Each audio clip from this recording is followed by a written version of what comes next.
Please welcome a true solutionary, ZOE.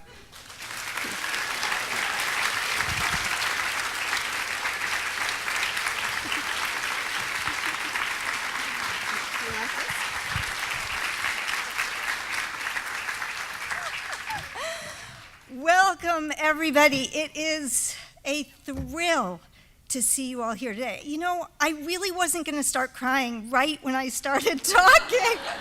I figured it would probably, happen if it happened at all toward the end, but not right at the beginning. Thank you, Mina, for that introduction. And I want to describe to you how I fell into this work as a humane educator 25 years ago. And a number of you have heard this story before, but today is a day that it bears repeating. When I was in graduate school in 1987, I was looking for a summer job, and I heard about a program at the University of Pennsylvania that offered week-long courses to middle school students. So I called the director and I pitched 5 courses. And she said yes to all of them, which apparently she was doing to everybody because there were 60 courses offered that summer, and there weren't nearly enough students to fill all of them. Well, 3 of my 5 courses were humane education courses. One was on environmental issues, one was on animal issues, and one was on media literacy. Now, this may shock you, but the media literacy course did not have enough students sign up for it, and I have, for the life of me, never been able to figure out why 12 and 13-year-olds didn't want to learn how to watch television critically.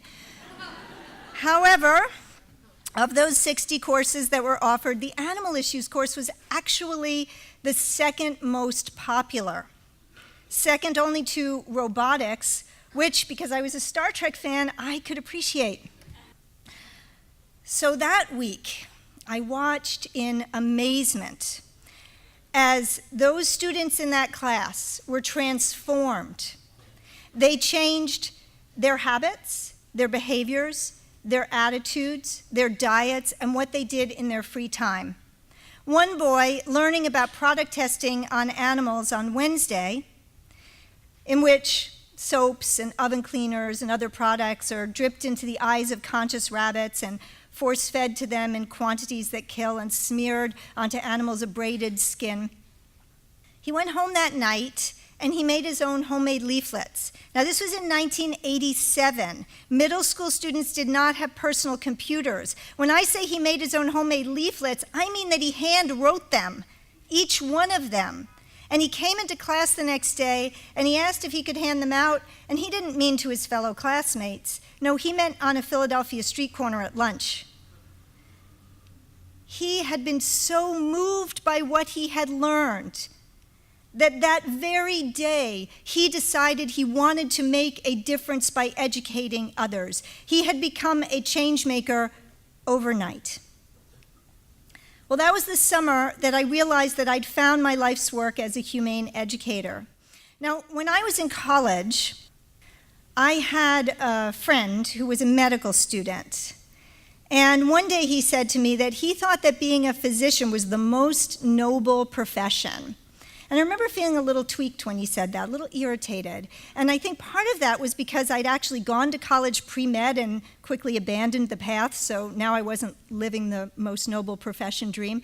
But more than that, I thought it was really silly to rate professions based on their nobility. But the comment stuck with me for decades, and I found myself a couple years ago really reflecting on it. And I thought to myself that if pressed to answer the question, what is the most noble profession, I wouldn't hesitate to say that it is teaching.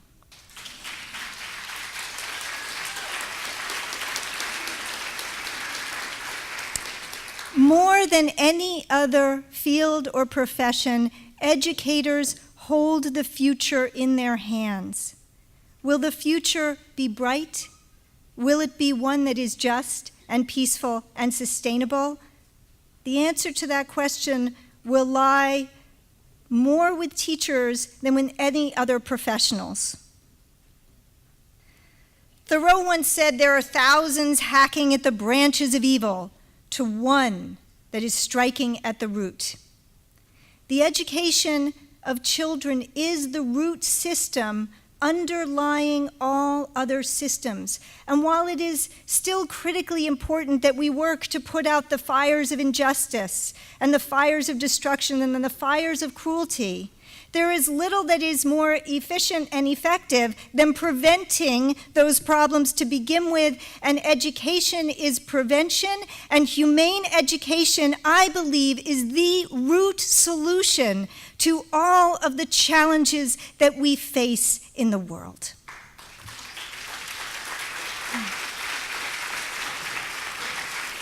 I'm glad you agree. So what are those challenges? Well, there are global challenges. Between global warming and the potential loss of half of all species on Earth, and a growing population of over 7 billion people, each of whom needs access to adequate food and clean water, and economic opportunity, and a home and energy sources, and 1 billion of whom currently don't have access to adequate food and clean water. Things can look pretty grim.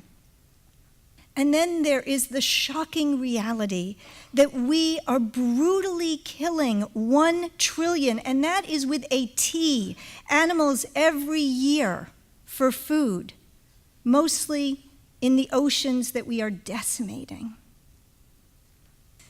And then there's a problem that I've noticed recently, a creeping and insidious problem of cynicism and hopelessness among young people. Now, I've been a humane educator for a long time, and I've seen my share of cynical teenagers. But what I'm seeing now is something different. I am seeing cynical 5th graders. I am seeing hopeless 6th graders. A friend of mine who's a humane educator in Maine was working with some middle and high school students. Now, these were pretty privileged kids, and he asked them if they thought the future was going to get better. And not one of them thought the future was going to be better. Not one. Last year, I was giving some presentations at a private school in an affluent Connecticut community. And I was speaking to the 5th and 6th graders, and I asked them what they thought the biggest problems in the world were. And after they shared a list that was quite familiar, I asked them if they could imagine these problems being solved. And of the 40-plus kids in that classroom, only a handful raised their hand that they could even imagine that we could solve those problems. That's a big challenge. If youth cannot even imagine that we can solve the problems we face, why on earth would they even participate in trying? So, how are we going to meet these challenges? Well, the first thing we need to do is recognize and tell everybody we know that despite these challenges, never before in recorded human history have we lived in less violent, less discriminatory, or less cruel times. Now, many of you in this room may be thinking, I don't believe that's true. And so I invite you to do the research for yourself. You might want to start with Harvard scientist Steven Pinker's painstakingly researched book, The Better Angels of Our Nature, to find out whether what I just said is true. I've done enough research that I firmly believe that it is true. And while we do face potential looming catastrophes, never before in recorded human history have we had the capacity to communicate instantaneously and collaborate with people across every border to solve them. We need to tell our children that despite the problems that we face and all of the bad news that inundates them daily and the creeping cynicism that's so easy to cultivate, that the truth is that they have opportunities to create change, that they have longer lifespans, that they have the capacity to solve problems, that they have the growing body of human knowledge in a little handheld device that fits in their pocket so that they can work to solve these problems and that they have freedoms that are unimagined by generations before them, and most importantly, that they matter. We need to tell them stories about their peers who are creating change, to enthuse and ignite their engagement too. Stories about young people like Nikhil Goyal, who you will hear this morning, who is an educational change maker.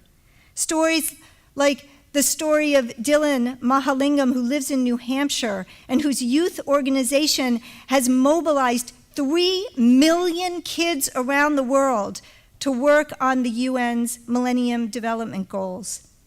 We need to tell them stories about children like Arti Verma, who lives in a community in India and became so distressed about the insidious and continuing and unjust caste system that she created a massive educational campaign so that now in her community, lower caste children are going to school alongside their upper caste peers, and their parents are finally able to find employment in a community where they were previously shunned.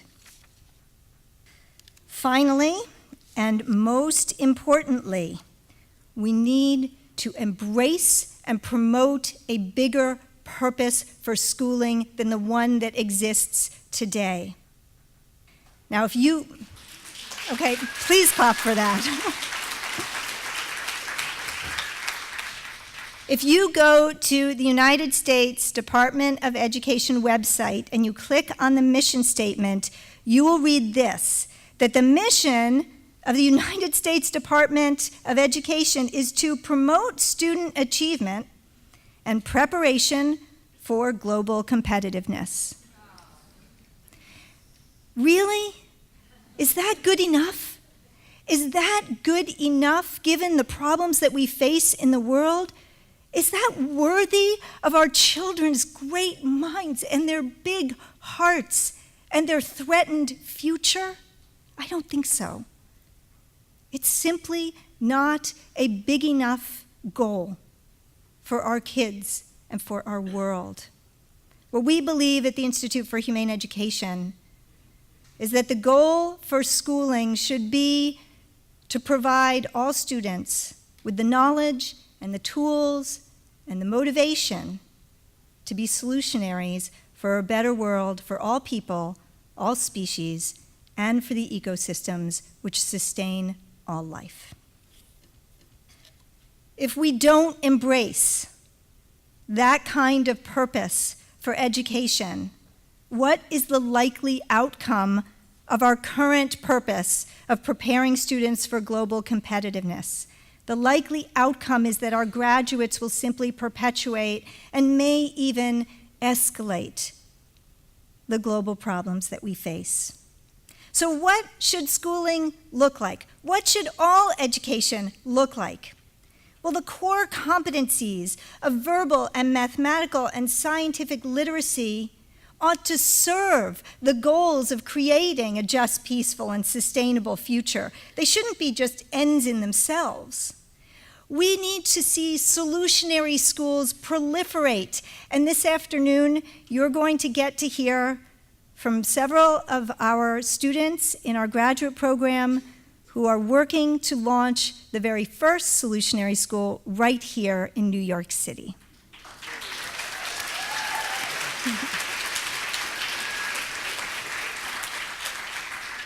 We need to see solutionary teams replacing debate teams. And guess what? This afternoon, you're going to get to hear from David Sidwell, who's here from Utah, where last spring he launched the first solutionary teams and held the first solutionary Congress, which together we are now going to bring national.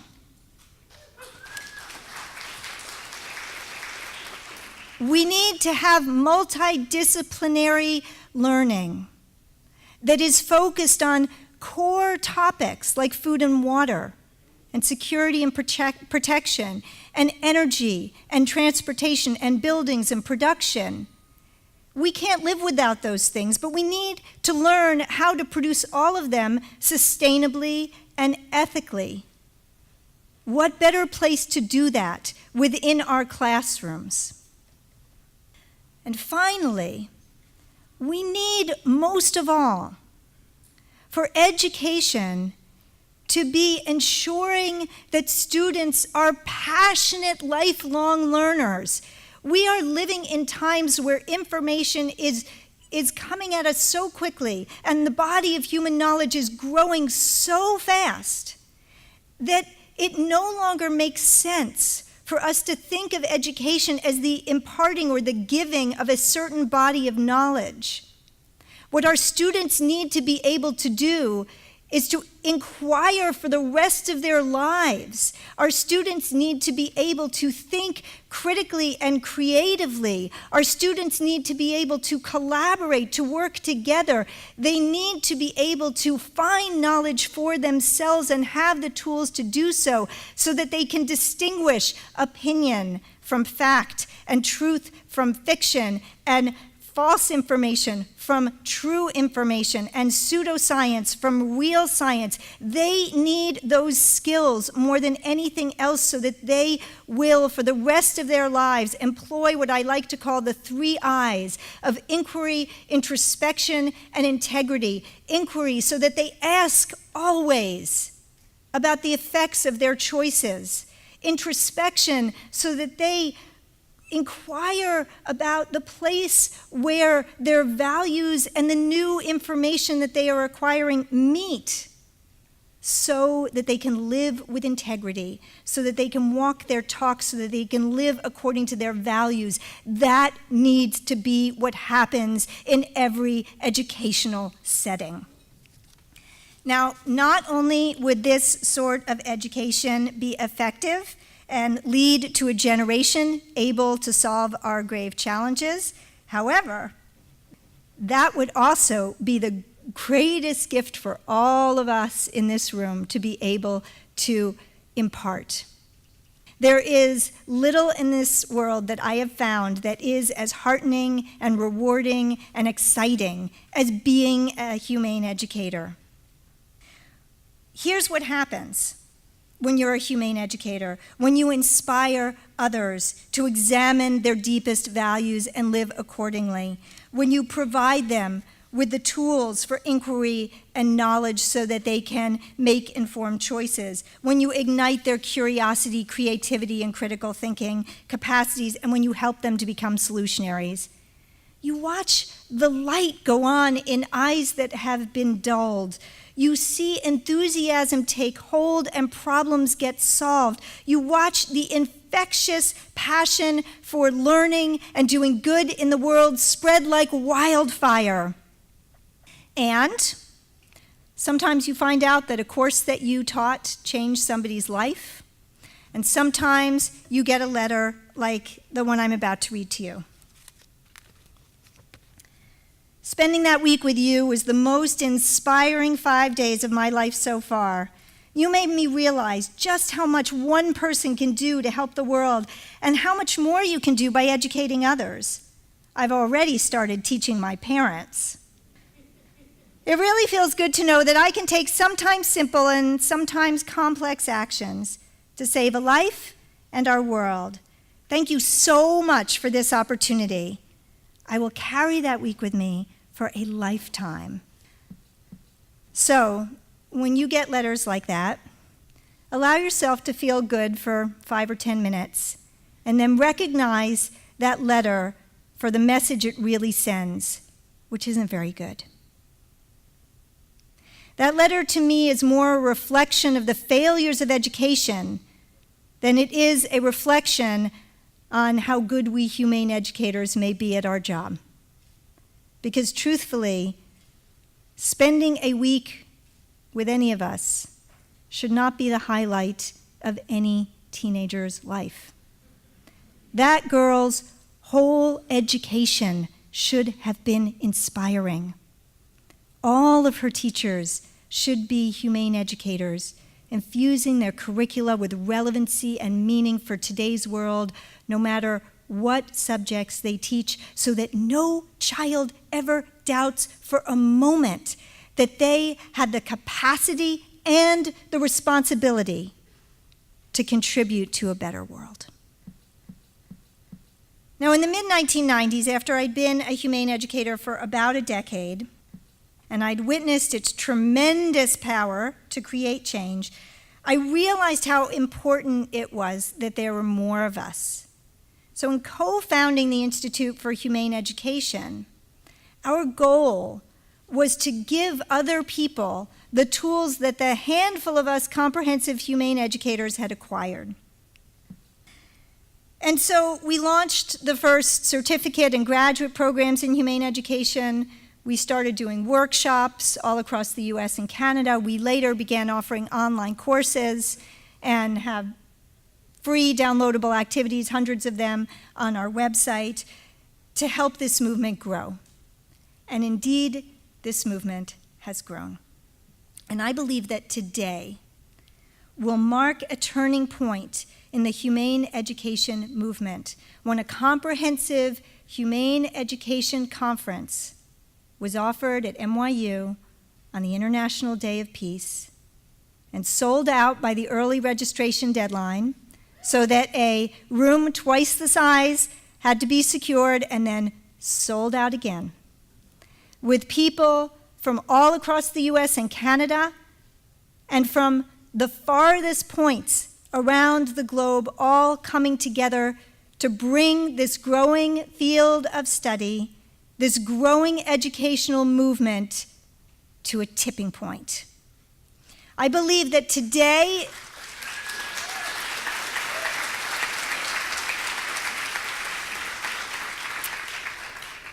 is going to mark that tipping point.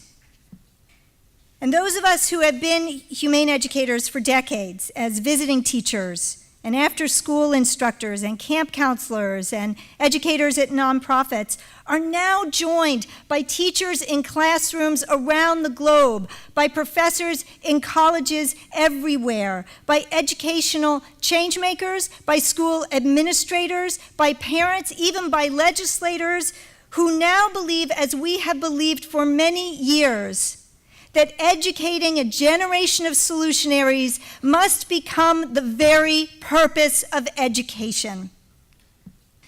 And I think we will look back on today and realize that this was the moment when the movement to ensure that every teacher was a humane educator and every institution of learning infused their curricula with relevancy and meaning for a changing world. One day soon, I actually hope that the term humane education will become obsolete because being an educator will become synonymous with being a humane educator. That everyone who teaches, whether in a classroom, as a college professor, in a boardroom, as a parent, as a mentor, as a politician, as a change maker or activist or business professional or healer, or working through the arts, everyone will impart the knowledge and the tools and the motivation so that others can become the solutionaries that they were meant to be. So I would like to close with a visualization that I often do. Some of you have done this with me before. And it's a visualization that actually came to my rescue in that Connecticut 5th and 6th grade classroom last year. After the students said that they could not imagine how we could solve our problems, I did this visualization with them and then I asked them again. And this time, virtually all of them could not only imagine that we could solve our problems, but they understood that they had a role to play. And so I invite you to close your eyes and sit comfortably in your seat and take a few deep breaths on this beautiful September day. And I would like you to imagine that you are very, very old, having lived a very long life. And I would like you to imagine yourself going to your favorite park, sitting at your favorite park bench, and breathing the clean air on a beautiful day. The air is clean because by this point in your life, we have restored the ecosystems that we had previously been polluting.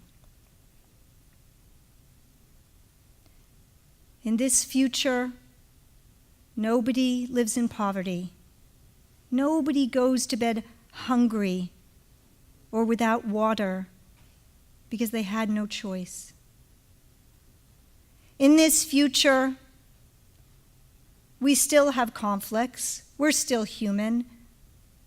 We still have foibles and prejudices, but we no longer act on them. We no longer resort to violence to solve our conflicts.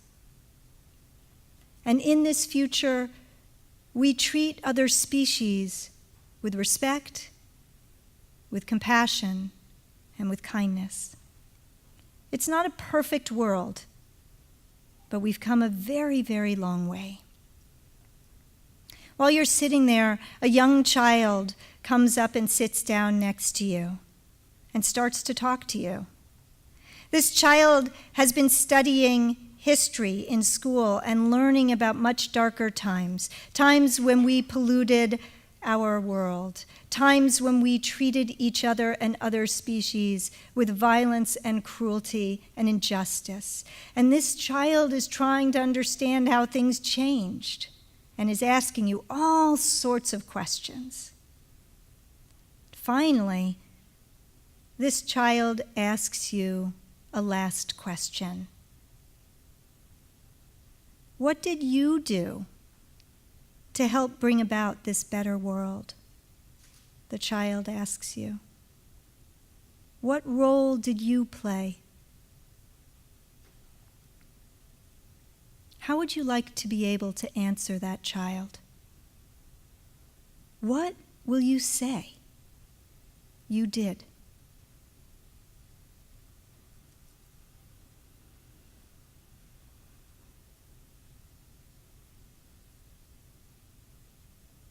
Now please open your eyes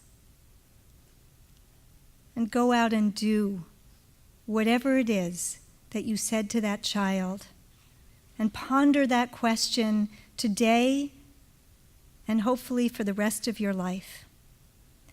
I cannot tell you how grateful I am that you are all here. I feel as I look out at all of you that I am watching a dream I have had for 25 years come true. Thank you all so very much.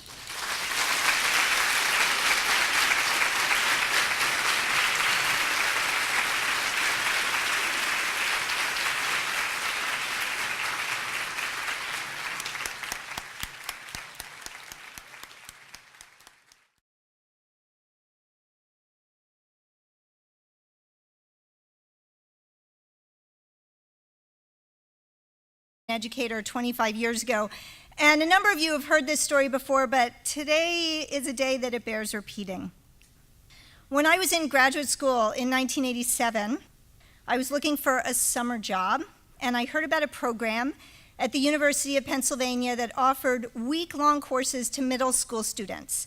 So I called the director and I pitched 5 courses. And she said yes to all of them, which apparently she was doing to everybody because there were 60 courses offered that summer, and there weren't nearly enough students to fill all of them. Well, 3 of my 5 courses were humane education courses. One was on environmental issues, one was on animal issues, and one was on media literacy. Now, this may shock you, but the media literacy course did not have enough students sign up for it, and I have, for the life of me, never been able to figure out why 12 and 13-year-olds didn't want to learn how to watch television critically.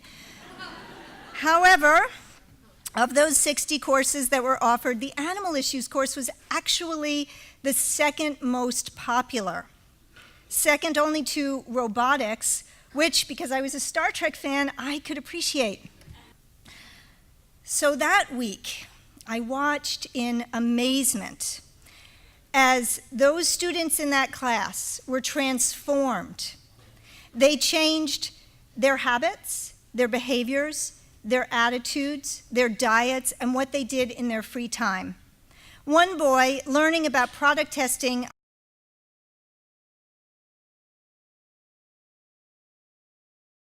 Please welcome a true solutionary, ZOE Weil.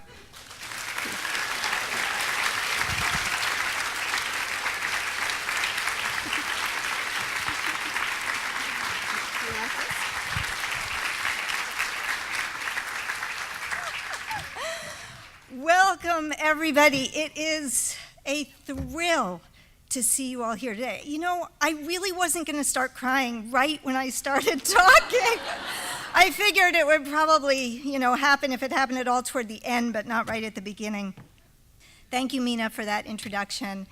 And I want to describe to you how I fell into this work as a humane. Decided he wanted to make a difference by educating others. He had become a change maker overnight. Well, that was the summer that I realized that I'd found my life's work as a humane educator. Now, when I was in college, I had a friend who was a medical student. And one day he said to me that he thought that being a physician was the most noble profession. And I remember feeling a little tweaked when he said that, a little irritated. And I think part of that was because I'd actually gone to college pre-med and quickly abandoned the path, so now I wasn't living the most noble profession dream. But more than that, I thought it was really silly to rate professions based on on animals on Wednesday, in which soaps and oven cleaners and other products are dripped into the eyes of conscious rabbits and force-fed to them in quantities that kill and smeared onto animals' abraded skin. He went home that night and he made his own homemade leaflets. Now, this was in 1987. Middle school students did not have personal computers. When I say he made his own homemade leaflets, I mean that he hand wrote them, each one of them. And he came into class the next day and he asked if he could hand them out, and he didn't mean to his fellow classmates. No, he meant on a Philadelphia street corner at lunch. He had been so moved by what he had learned that very day he decided